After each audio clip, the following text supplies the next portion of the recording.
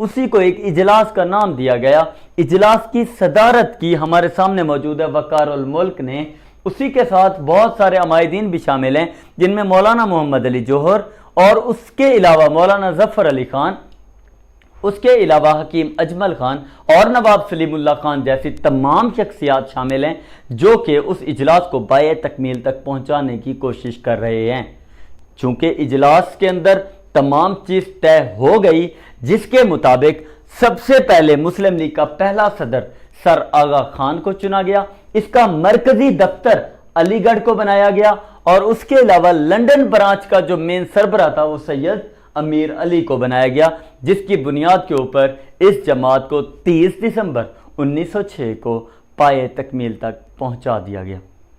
شہزادوں، میں نے lecture start جب کیا تھا اس وقت ایک بات کہی تھی، میں نے کہا 20ویں صدی عیسوی میں کچھ ایسے حالات پیدا ہو چکے تھے کہ ہمیں یہ جماعت بنانی پڑی۔